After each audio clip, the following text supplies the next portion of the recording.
Welcome to the Be Unstoppable in the Zone podcast. My name's Lisa Clifford and I'm your host. Be Unstoppable for me is all about helping you unlock your incredible human potential and for you to access your mind in a way that it works for you. And that's why I became an empowerment and firewalking instructor, running events where people participate in a way that reveals to them who they truly are without a shadow of a doubt, and therefore enabling people, you, to live the life that you want without any limitation. Each episode in this series has guests that I'm interviewing that have valuable gems and nuggets and perspectives that have served them in their life, and also lessons that they've learned. And I just thought it'd be great to get under the bonnet, so to speak, in the zone and listen to their journey and stories. And I hope in some way that you connect to some part, if not all. So I hope you enjoy this next episode. Right, so here we are. My old, oh no, hang on, that's not a compliment, is it? My old dear friend, Paul Bailey Cooper. I think you were right. My old friend, yeah. Paul Bailey Cooper. You mean my friend, old Paul. Old Paul. Yeah. You see, and this is what it's like. We go back. And we were just reminiscing in the kitchen earlier. So, Paul, you're I'd like to say, world famous photographer. I'm a photographer. Is a photographer. Yeah. My favourite photographer. Thank you. And we met networking, your business network in York in 2006. And in fact, I met your wife first. I'll take your word for that, because I know it's a long time ago, but I can't remember the actual year. Yeah, it's when I moved back to York. Right. And so I met your wife first, Kate. Yeah. And at the time, I didn't even need any photography, I believed. And she said, you've got to, and I said, I'll have my pictures done with you. And then she said, well, actually, it's not me that does it. At the time, it's Paul, my husband. And then this really cool, smiling, easygoing chap turned up. You. Oh, I thought you meant my brother. Right. And I immediately felt like, oh no, he's too cool for me. And you were like, you'll be fine. And I came along, and you and Kate did everything to make me feel relaxed, at ease, in my, but still being myself. So still being myself, where I was a bit quirky. And I remember you've not changed. You just bring it out in me more than ever. And then when I saw the pictures after, I felt $1 million during the shoot. You had this way about you that was just energetic and easy to be shot by. And then when I saw the pictures, I couldn't take my flipping eyes off myself. I had no idea the impact of having your pictures taken by somebody who knows what they're flipping doing. Because it was about capturing my brand, about how I wanted to be seen in the world. And I know you haven't had a chance to speak yet. That's okay. But I don't need to. I do photos, you do words. And I remember looking at these pictures thinking, oh, I could see myself on a magazine cover, or I thought, is that me? And it did so much for my self-belief, my self-esteem, my self-worth, that those images were the images that were going to go out and represent my business. And I felt so proud of of you to say. Oh, it made we sometimes think that pictures are just something to use on your website, but what it does to how you fully push your business out there is something else. You must have compliments like this all the time, Paul. Nah, most people just hate me, to be honest. But, I think the problem is that most people, 99% of the population, think they are unphotogenic. And my answer to that is, everybody is photogenic if they are treated as human beings, and you talk to them and you discover what turns them on and what their personality is, and then you bring out those best features of them, and you use the correct lighting. That makes a massive difference. We do food photography as well, right? I can make a Michelin-starred dish look like school dinners with the wrong lighting. But conversely, you can make school dinners, well, okay, look pretty good. All right. Edible. Yeah, edible. Yeah. And I think using the right lighting is so important, but I think just getting to know people and talking to them is 90% of the job, really. Well, I think what I recognise that there's an enormous amount of skill in getting somebody to light up in their authentic way that is beyond knowing how to use a camera. There's a lot to be said for knowing how to use the camera and the lighting and the positioning, but then there's that thing of catching somebody's personality and who they are. That's the bit that's hard to teach, because we do photographic training, and you can teach people how to use a camera. That's a technical thing, you know. It's not particularly creative using a camera. It's buttons and you know, getting the right settings. Lighting, yes, that becomes slightly more creative. Yeah. But you can have the best skills in the world at lighting and using a camera, and still produce pictures that are soulless. Yeah. And I think, and it's sad when that happens, really. But that's the difficult bit, trying to teach people how to get the best out of the subject. Yeah. Do you remember, was it Leslie Brewer that did the dating?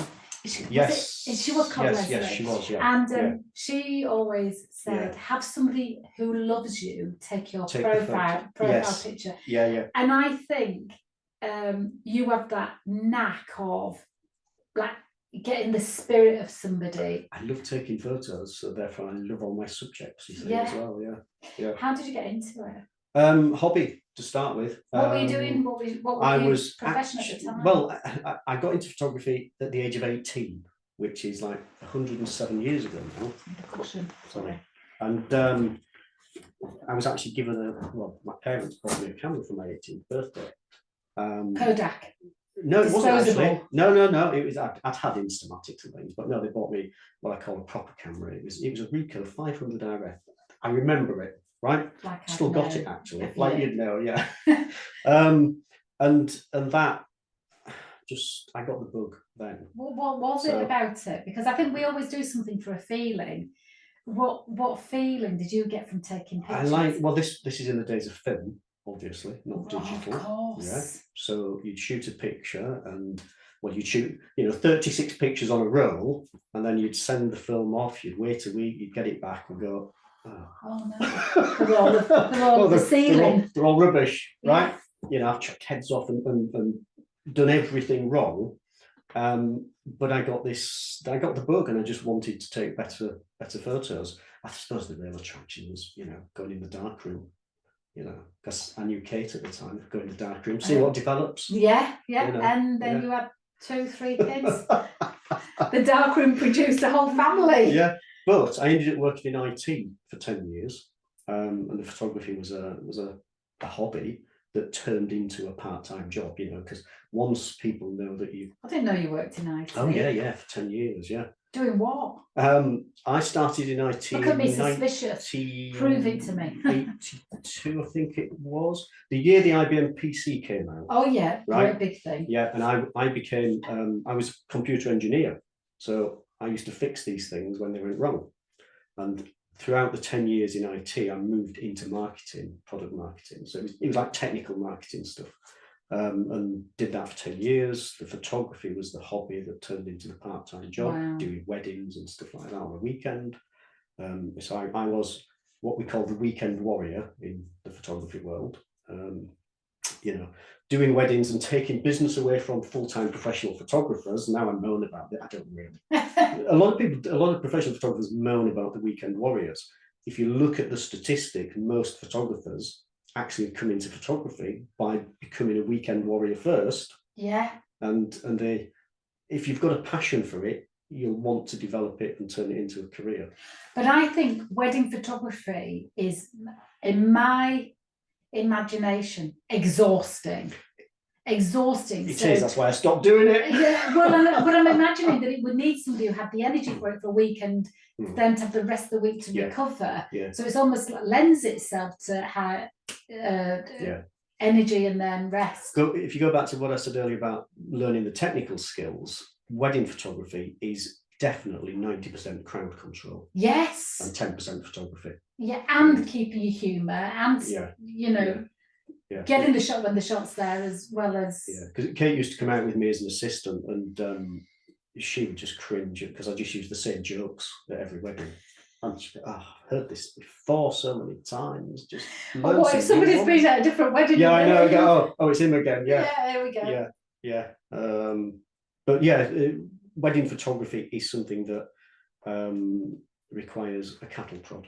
Yeah. More than a camera. Yeah. And only one assistant. I can't believe that. Yeah, one assistant. But then I guess you got off the bride. These are the pictures we want. So she's working with you because she wants it. But did you usually did you find that actually you got loads of business from people who were at those weddings that wanted you for their weddings or things? Yeah, or word of mouth. I mean, I suppose over the last, I was going to say 20 years, it's nearly 30 years I've been doing photography. Most of the business is word of mouth. Yeah. And that's always the best kind anyway, as you know yourself in your business. Yeah. So just going back to networking, because we met networking and we in 2006, and our relationship has just continued to... I wondered what you were going to say then.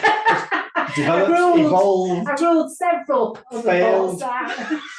But just whenever I see you networking, I gravitate towards you. We all likewise. It's just like, oh right, we're here again. Two naughty sisters and brothers. Why are we here? Yeah. Over the years that we've just. I think it's because we are similar in terms of we like people to be themselves. Height, humour, sick sense of humour. Yeah, we like people to be genuine. We like them without the mask on, don't we? We like people that I love flawed people that laugh about their flaws. And we've got, to be fair, plenty to laugh about. You're right above, But there is something about a business community. What do you think makes a business community enriched that we should really cling to? I think it is those personal relationships that you form through networking, and not necessarily doing business with each other even, but just meeting different people and realizing, oh yeah, actually you've got the same sense of humor as I have. Yeah. And looking forward to then seeing those people at events. And it's like, that when you connect with that kind of person is always going to be looking for business for you. Yeah. In a way, and that's how it works, rather than the forced network. Here's my card, please give it to somebody. Yeah, let's meet up and have a serious chat. Yeah, I think you've made a really good point. It's about building. It's unusual. We'll have to highlight it. Might be the only one. Might be the only one. It's a bit like when we do those 3-minute spotlights. Mark Harris. If you're listening, Mark, hello, says let's give her a round of applause at the beginning because she might not get one at the end. So back to your good point, that might be the only one, is it's not about selling. Networking is not about selling, and I think that's one of the mistakes people make. Is, I mean, I know when I met Kate, I liked her so much, I wanted to buy whatever she had, even though I didn't think I had a need. What you're selling, I love it, yeah. And I think, and she had that kind of approach of, well, let's just see how it might look for you. And it was just so easy. But I think, what do you think the mistake people make when they're networking? They oversell, and you can spot the sales tactics a mile off, can't you? And you just think, it just winds me up, to be honest. It switches me off. What's the worst or the funniest worst sales tactic? You don't necessarily get it in networking. I'm thinking more online, where you get this implied scarcity. Yes. I hate that. Oh. Sign up now because the price is going up tomorrow. No, it's not. No. Pack it in. Yeah. We know there's going to be another discount. We know there'll be another discount. Yeah. Stop doing it. Or heightened pain. Yes. Yeah. Heightened pain. Yeah. That's another one. Yeah. But just all the sales tactics, they just switch me off, to be honest. But networking is one of those things. I was at First Thursday last week with Stacey, our good friend Stacey. Stacey McVitie. Yes. And someone who I'd not met before, I was chatting to them, and she said, "Do you get a lot of business out of this? You know, how much would you expect to get each month?" I said, "Well, none." I'm here to talk to people, and something might come of it eventually, but it's all people who know people who know people. And she seemed quite surprised, because she thought she would come along and talk to half a dozen people and get 3 new contracts. It's you're going to have such disappointment in your life if you go to a networking event like that, aren't you? Absolutely. And that idea that you want to take something rather than give. Yeah. Because, you know, anybody that comes into a conversation with somebody else needs to know it's who's behind that person. Yes. It's the 6 degrees of separation, isn't it? Yeah. Or I tell you who gives a really good point across about networking is Nick Bramley, and he says, I love Nick. Nick, we love you. Yeah. Is the most you can expect from networking is a cup of coffee. Yes. And I'm always fearful, though, of those people that are running around the room, getting the new contacts, saying, let's meet for coffee. Let's meet for coffee, let's have a one-to-one. I don't know why we just don't call it a coffee and a chat. Yeah. Yeah. And it feels a bit like we'll have this structured conversation that gets under the skin of the pain of your business, and then it just all feels a little bit too, let's just make friends. Yeah.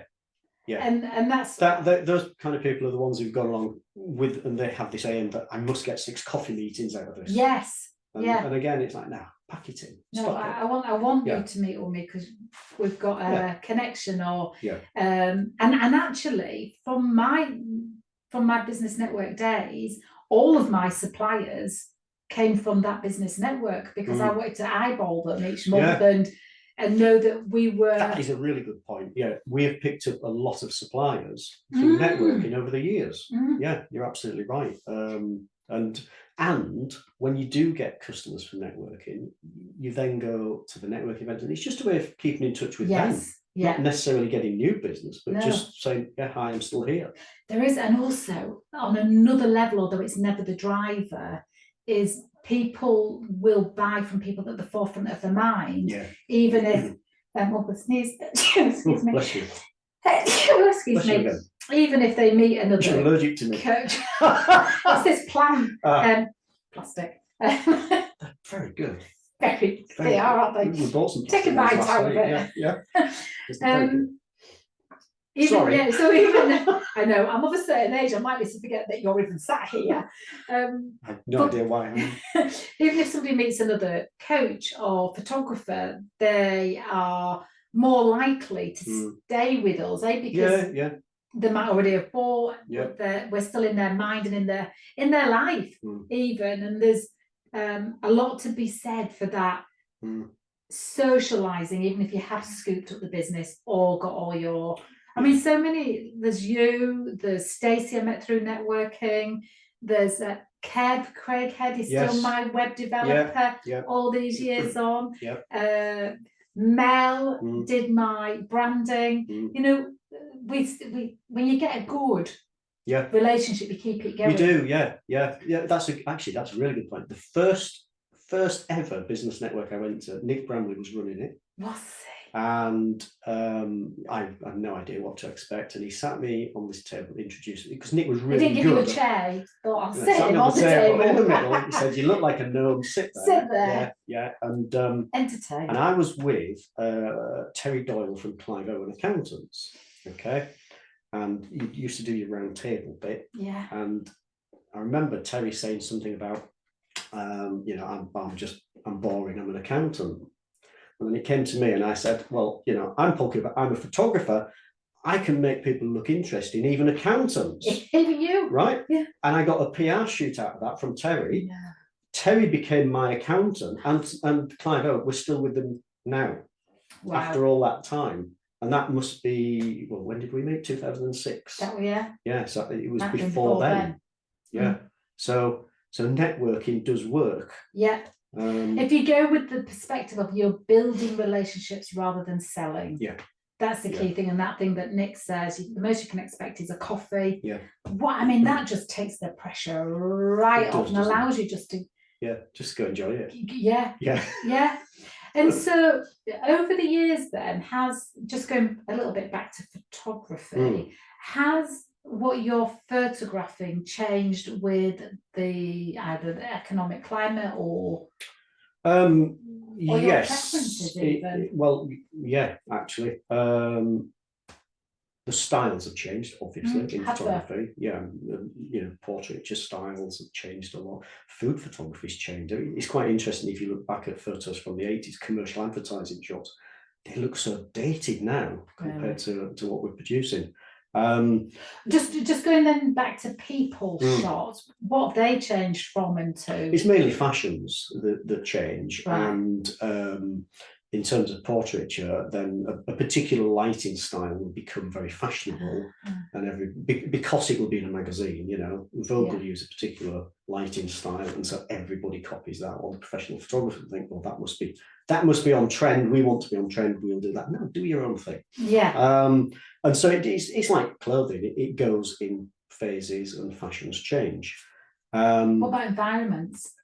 Like, do people suddenly want to be photographed in a train tunnel rather than a sofa? What we found is there was a move away from studio photography into location portraits, but this is actually driven by the fact that a lot of photographers don't have studios, so they promote location photography because that's what they can provide, you see. Are they very tricky to set up in? Well, the problem with location photography is if you're doing something outdoors, is need a generator. Well, yeah, exactly. Yeah. Or batteries. Yeah. And seriously, the weather is the biggest issue. Yeah. So it's personally, I prefer to have full control in the studio. Maybe I'm a control freak. I don't know. But works for me. It works. There you go. Yeah. Because you know what you can do, you know what you can produce. I mean, we do location stuff, but given the preference, I would always go for studio photography, where I have got full control of lighting and everything.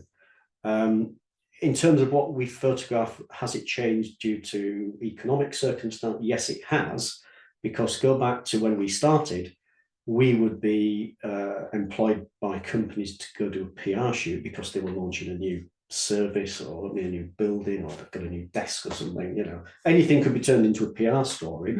It still can. The difference is they will do the shots themselves on their iPhones. So we don't get that kind of work anymore because the media is now conditioned to accept photos off phones, and there's nothing wrong with that. An iPhone is a perfectly capable camera. I use one and sell photos off it. It's not a problem. But the media have also got rid of all their photographers in many cases. You look at the press in York. Oh yes, got no photographers left. I would turn up at a photo shoot for the launch of a new company or whatever it was, and there would be me employed by the business in case the press boys didn't turn up, because they would have put out a press call. Yeah. So a lot of the time I'd be there. The press people would turn up, and I knew most of the photographers in York, and so basically I was redundant.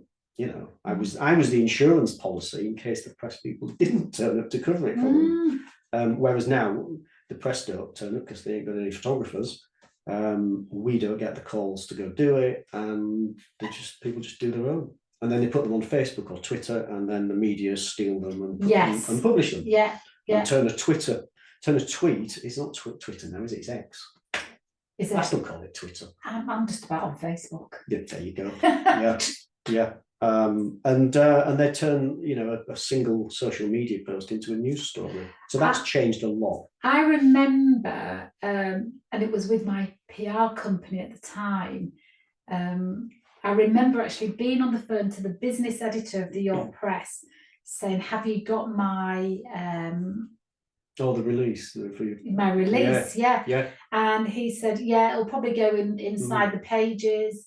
And then he got the picture and went, "Whoa, it's going on the front page." Brilliant. And there's that thing I think that you've said, and Maxine Gordon from the York Press says the picture sells the story. Yeah, and it was one of it was for my firewalking years and years ago, and my PR company had sent a photographer out, but we got fire breathers. It was at Hazelwood Castle. I remember the picture. Yes, that was a great one. Yeah. I'm in a red dress. Yes, the red dress. The red dress. Oh yes, that's the red dress I was talking about earlier. That's right. Yeah. Yeah. That one. So earlier we were just chatting whilst I was making a coffee about the different shoots Paul and I have done of me. Of course, it's all about me. And there was the red dress shoot, and I could not remember it. That's the one. But there was that red one. Dress. Yeah. The famous brand picture that I had for years. I don't know. See, that's my age. You had it on a banner, didn't you, as well? Had it on a banner, yeah. Business cards. Didn't we make the dress? We changed it to pink for some. Yes, things. Because my branding. Did we do that, or did Kevin Mel did it. She had she did a lot of work on changing even the pleats. Yeah. Perfectly. Oh, yes. And that's the thing, isn't it? With a great photograph, it's easy to think that you can do it yourself. I mean, I did my own pictures and, with a nice backdrop a few months ago, and they're acceptable. But are we going for acceptable? Really? It depends what you want it for, doesn't it, really? But I was playing and it has gone onto the front of a magazine. There you go. However, could have been even better. It could have been even better. I'm saying nothing. And no, it was a good shot. You are absolutely inspiring me, because as we're talking, I'm realising the longevity, the depth, the value of good photography, because it's not just about does my picture look nice on my website. It's about all the different areas you use it with, your bio, your presentations, your banner stands. Yeah, I mean, business cards. You want to look good, but we have to remember that in the commercial world, the picture has to do a job. Yeah. And certainly when it's for a press release or anything, the idea is readers are turning the pages. Do they do that anymore? Do they just swipe on an iPad? Anyway, whatever, they're turning the pages. Yeah. And you need the picture to stop them in their tracks, really, and go, whoa, what's this all about? Why is this woman in a red dress got fire in the coming background? Out the back of the head? Yeah. What is it then about a picture that will stop people in the tracks and hold their attention? Drama. Yeah. There are various tricks you can use with clever lighting to create drama, or unusual angles or dramatic angles. Colour. If you've got really vibrant colour against a darker backdrop, then that anything red in particular. You see, I mean, that's why that red dress shot works so well, because red, your eye goes straight to it. I'm going to have to put a picture of that for this when it goes onto YouTube. Yeah. But red is such a strong colour that your eye just is drawn to it instantly. I remember me just leaning against the wall with an angle to it that just flattered. Yeah, I remember that. Because we always knew the brief was make my bum look small. You said, let's have another look at that corgi. But that's a separate joke. That's a separate joke. So these days you've got an additional offering, haven't you? Yes. Tell us about that, because I think it's a brilliant idea. Photographic training, because as well as running the business for however long, I keep saying 30 years. It's not quite. It's 1995, so we're now we're now 29th year actually. Yeah. Anyway, as well as doing that, I've also been involved with the Master Photographers Association and been their director of qualifications for too long, about 10 years, I think. And so I've mentored a lot of professional photographers, done a lot of training. And we realised, probably during lockdown actually, but it's taken us this long to sort it out, that there are a lot of people out there who buy a camera thinking, I will take better pictures if I buy a new camera. And they don't actually know how to use it. Yeah, I don't get that. And there are some tips and techniques that we can teach them quite quickly and get them up and running very, very fast. So we've got an online course now called Camera Kickstart. Will you give me the link? I will give you the link, yeah. And they can, get a new camera, know nothing about how to use it, and this in 90 minutes of video will show them which are the settings that are important. Regardless of camera, it's not camera specific, right? Because the basics of photography have not changed since it was invented. So, if you go back to the very first camera, it's the same principle. It has a lens with an aperture, and the light comes through and hits the film at the back. Now it's not film, it's digital, but the principle is identical. And what camera manufacturers do is they just keep adding all these bells and whistles on that you don't necessarily need. So this basic course is designed to get you up and running really quickly, and we're developing this, and obviously there'll be lots more courses right up to professional level. So yeah, that's the way we're going, and it's taken us since lockdown to actually get this off the ground. Why? Because we've been too busy taking photos. Well, you've been busy working. What we like doing is taking photos. People say to me, if you have a day off, what do you do? I go take photos. Do you? It's sad, isn't it? What's your guilty pleasure? Right, that is airworthy. Oh. I saw the whites of your eyes. I thought, not that one. Not that one. No. Oh, that one. Do you know, I was a bit concerned because I obviously listen to your podcasts, and if you look on the Apple podcast thing, there's the ratings and stuff at the bottom, and for yours it says clean. And you thought, and I thought, oh dear, that's going to go down the toilet, so to speak. Yeah. In one podcast. Must not swear. I didn't even know. What does that mean, clean? Well, I assume it means no swearing or. Oh, I think we've. And I thought, Lisa's done a clean podcast. I can't be talking in it. I can't. I must cut myself out. Anyway, I forgot what you asked me now. Oh, guilty pleasure. What would you like to shoot, guilty pleasure wise? Oh. In terms of what I like to shoot, honestly, I couldn't pick one thing because. Is it still moving usually? What you're shooting? Again, it varies such a lot. You know, if I did a week in the studio photographing food, day one I would be over the moon. I'd love doing it. Yeah. Day two, I'd still be enjoying it. Day three, I'd think, yeah, this is a job. I need to eat it.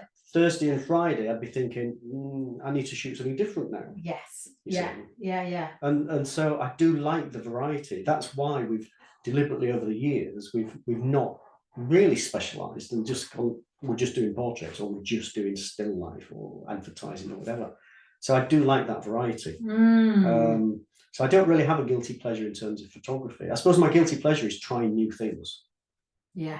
That's the guilty pleasure, actually, trying new things. You know. Like, what's your latest new thing?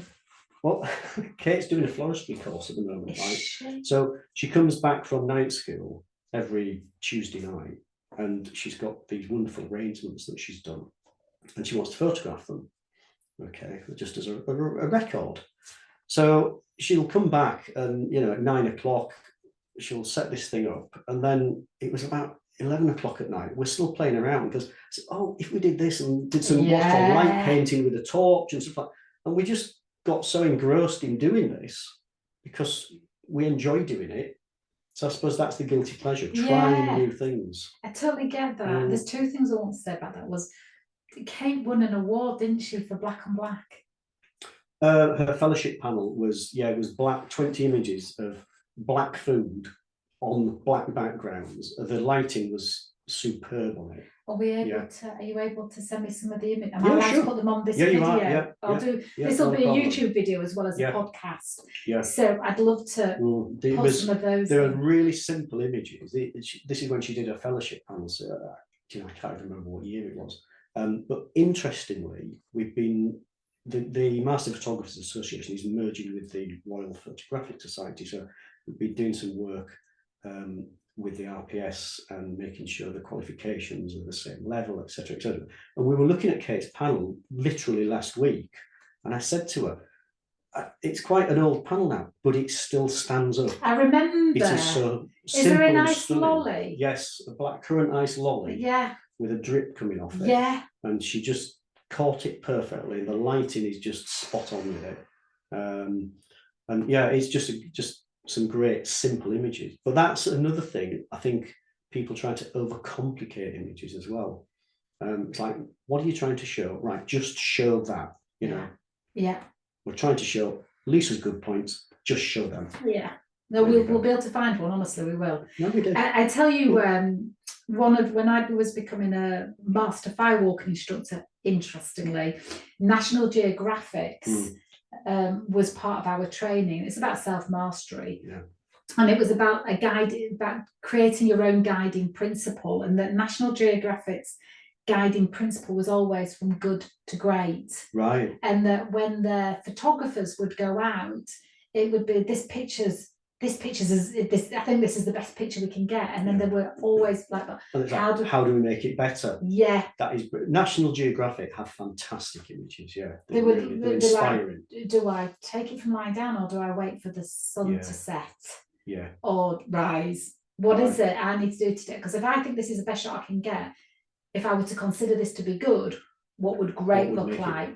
So that's their minds. That's how they work, is it? Right? I've not heard that before. Principle through. I can see that in the work they produce, the photographers. Yeah, that's brilliant. Which makes me want to ask you. I always think we've always got our favourite of something.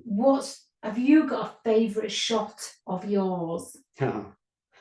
I always hate every shot I've taken about a week after I've taken it, because I think I could have made that better. Yeah. If I had to pick a favourite shot, it would be the one that made the biggest difference to my career, and that's in 1999 when I won Photographer of the Year, and it's a still life of a cello, actually. I'll send you it. Send it. Let's put it up. Tell me what is it about that remains today to be your favourite? Because it just made the biggest difference, I think, to my photography career, because I won Master Photographer of the Year with it, and did the press release, etc. And things took off, I think, after that point. Went from what to what? Went from me being a photographer that just got on with things to a photographer that the associations were asking, would you come and teach us, and would you come and talk to our members and do seminars, and it increased my profile, which at the time I didn't like at all. Why? Because I'm a photographer, I like to be behind the camera and not in the limelight.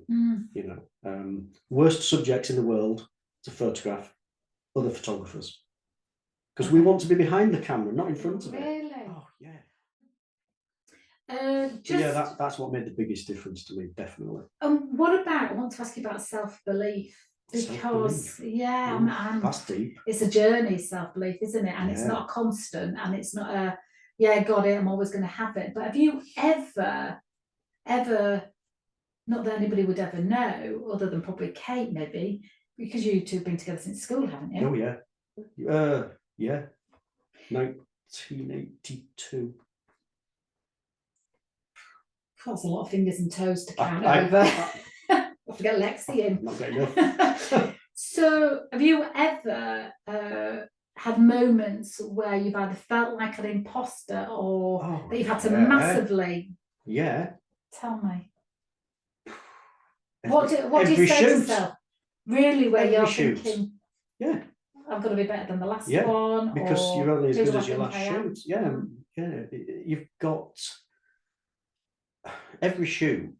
You want to produce the very best that you can, because it's a once in a life. It's a once in a time, isn't it? And especially, we do a lot of stock library work. We've got a lot of pictures, but I put as much effort into them, even though nobody has commissioned me to take them. Yeah. As if I was going out photographing somebody's wedding, where it's a once in a lifetime thing, and get it right. So I have the self-doubt and the imposter syndrome and all that. Yeah.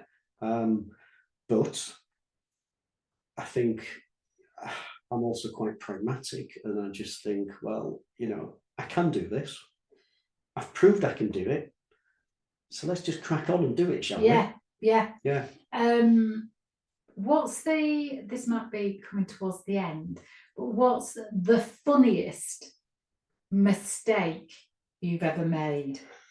What, recently or ever? Something that isn't going to destroy your business. Oh dear. Okay. I think it was probably when I got the first digital camera. So it's back in 2000, I think. So we've got this all singing, all dancing, brand new digital camera, and we went out on a shoot. Luckily, not a commissioned shoot, and it was one of these bird of prey centres we were at. And we thought we'll go there, we'll test it, etc. see what you can do. I didn't bring a memory card. Oh, I was going to say, the bird took your camera. No, so what? You just card. had like all these pictures and so I nothing. I had a bag full of equipment, thousands of pounds worth of new equipment. Couldn't use it. That's like to run a I had to run a film with wood. me. Yeah, it is exactly like that. Yeah, exactly like that. What? Yeah, I'll tell you another one actually. Yeah. Because this happened in the studio. This was in the days of film. Someone came in for a portrait session, and I started taking pictures. And this was when we were shooting on Hasselblad cameras, and there's 12 shots on a roll. So, and I got to shot number 12, wound it on, it went to 13. I thought, that's not right. I didn't put film in. Oh, no. And he or she had already given the best of their... She had more to give. Did she? Yeah. She gave it. She gave more, yeah.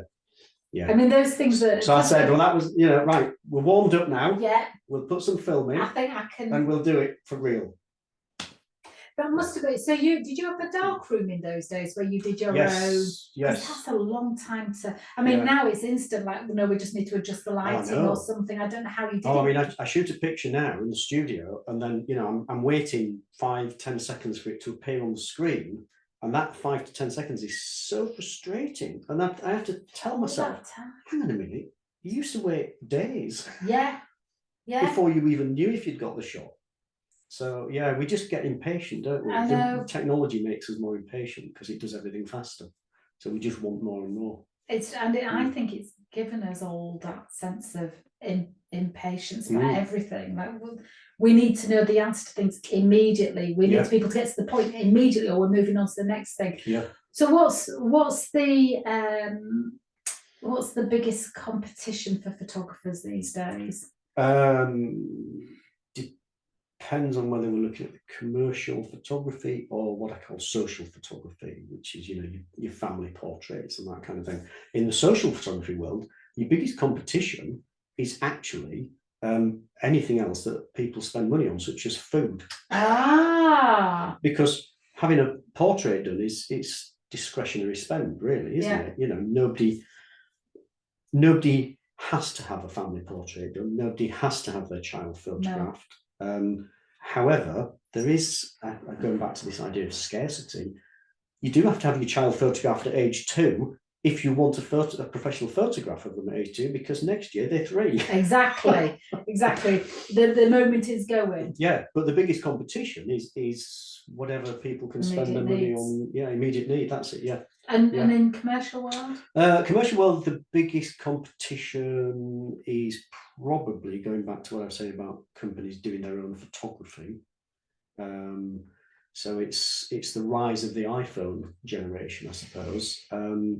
Having said that, that can work in our favour in that we will sometimes get calls saying, we've tried to do it ourselves. Now we've run out of time and we really need something. They don't look good. Could you come and help us, please? And again, that's something where we can either do the shots or we can actually go in and train companies how to take the shots themselves. That's what I was going to ask. And what would that look like for a business? We could go in and literally spend half a day showing them how to use their iPhones properly. Yeah. We did a similar thing for Macmillan Cancer Relief, where we went in and trained the charity, the volunteers, how to take good PR shots so they could get their stories published more often. So yeah, we can do things like that as well. So that somebody can say, so a company can say to you, can you come in and work with our PR team or social media team? You can go in and train them for half a day, and then they're forever able to do it themselves. Yep. And do you train them about the kind of things that get attention in the press, or we would teach them how to take a striking photo, rather than actually what will get. Rather than the what. We don't do the words. Really. No. You probably use ChatGPT for that and put the journalists out of business, weren't they? Is that a full? What sort of price can people pay for that? For training? Yeah. Oh, sky's the limit. So you would tailor-make your price to their brief? It's tailor-made, yeah, absolutely. That's brilliant. Yes, because obviously the charity's got no money. Yeah. And so we can help them out with things like that. You've got a scholarship for them. That's a good word. Scholarship. You used that word on a post the other day. I saw that and I thought, I did. Because a company that I've worked with has gone into administration, right. and the people are amazing at the company. And I do a matched funding. You know, if anybody donates to the scholarship, I match it. Right. But instead, what I've done on this occasion is I've donated into it myself, right, so that I can give some tickets away, or. Well, I think the kind of work I do at the moment is needed more than ever. It's just whether people get their backsides to it to get the medicine. And but I think a scholarship works better than I don't know. Handout, yeah, I do. No, I think you're right. I like that. That's good. Even a pay it forward. So have you got? Shall we wrap up with either 3 pieces of wisdom, or 3 tips, or 3 mistakes not to make? Or on the spot. Don't worry, if you've got a long pause, I'll cut it out. Okay. But I thought those were feet, not paws. Boom, boom. I'm here all week. Yeah, right. Okay, let Lexi in then. 3 mistakes not to make. Mistakes, yeah. What? Photography mistakes? Yeah. Right, okay, yes. Right. Mistake number 1 is don't position. Let's say you're photographing a person. Yeah. Okay, you're indoors, and don't stand them directly with a window behind them, because they'll turn into a silhouette most of the time. Yeah. Okay. And that's a good point for presenting, either in a training room or on a stage. Yes. If they put the stage, which I had, and I did say, please close the blinds behind you. Yeah, because you're just a silhouette otherwise. Yeah. Okay. Good point. So that's number 1. Number 2, if you're outdoors taking a photograph, keep the horizon level. Keep the horizon level. Because, you know, photos tilted like this. Got you. The horizon should be level. Horizontal. Horizontal, yes. Yep. Okay. Particularly, I see a lot of pictures that people take, you know, the seaside, and the sea's going downhill. So what does that do to the viewer? It makes them go like that. Makes them seasick. It gives them a stiff neck. Yeah. Yeah, because we try to correct what we're seeing, don't we? Yes. Yeah. That's really interesting. Yeah. If you are going to tilt your camera, then you need to do it with real intention and do a real 45-degree tilt, so it looks as if you've done it intentionally. So it's obvious that it's meant to be like that. Yes, it's part of the setup. Rather, if it's just 1 or 2 degrees out, people go like that, and it's just really odd. You know, I mean, if it's 40, it'll go like that anyway.